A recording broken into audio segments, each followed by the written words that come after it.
quand on fait de la magie avec des cartes, on est parfois confronté, en tant que magicien, à des phénomènes un peu bizarres qu'on a du mal à expliquer. Par exemple, j'ai ici un petit paquet de cartes provenant de différents jeux, et elles ont une certaine particularité que j'ai découverte par hasard. Les cartes refusent de se mélanger face en bas, face en l'air. Alors bon, vous me direz, quel est l'intérêt de mélanger les cartes face en bas avec des cartes face en l'air?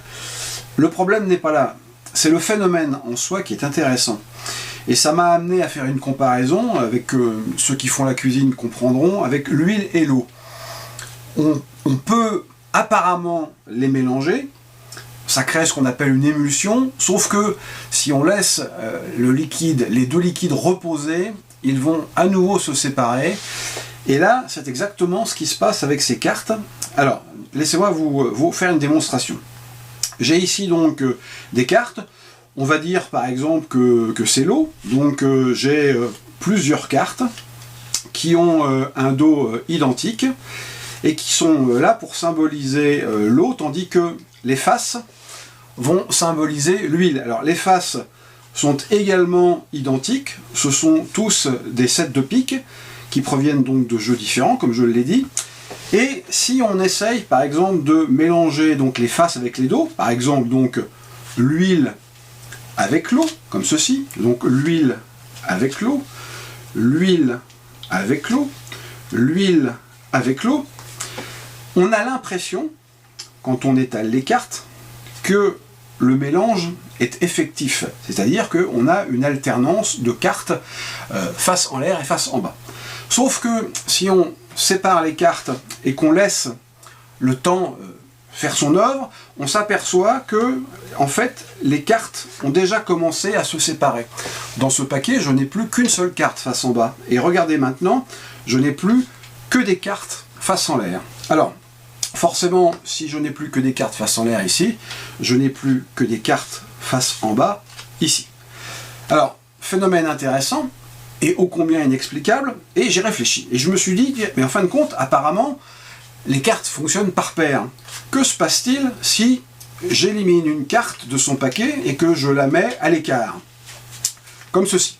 Alors, j'ai essayé à nouveau de séparer les cartes, en me disant, il va y avoir une carte qui va être isolée, et en fin de compte, je me suis rendu compte que j'avais le nom de carte qu'au départ.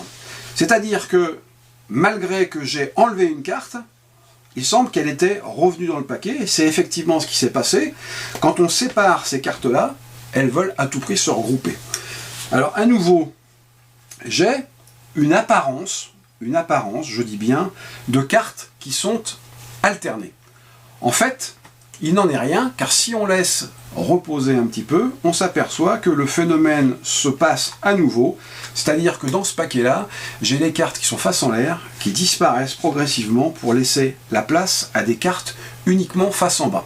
Alors forcément, si on a des cartes qui sont uniquement face en bas dans ce paquet-là, eh bien dans celui-ci, j'ai uniquement des cartes qui sont face en l'air. Ça m'a amené à réfléchir en me disant, mais pourquoi, lorsque on a des cartes face en l'air et qu'on veut mélanger avec des cartes face en bas, ça ne fonctionne pas? J'ai donc fait d'autres mélanges, j'ai insisté, et a priori, ça n'a pas du tout plu à mes cartes. Parce que plus je mélangeais, plus je me rendais compte que la séparation se faisait, et à un moment, je me suis rendu compte que les cartes s'auto-détruisaient. En quelque sorte, elles faisaient disparaître leur face pour ne laisser que des faces blanches. Et là, c'était un phénomène encore plus étrange, d'autant plus que, rappelez-vous, j'ai essayé de mélanger des cartes face en l'air avec des cartes face en bas. Et là aussi, les dos se sont rebellés, de façon à m'empêcher d'effectuer ce mélange-là. Je n'avais plus que des dos différents. Alors, je ne sais pas pourquoi ce phénomène existe, mais tout ça, ça me laisse penser quand même que c'est un petit peu magique.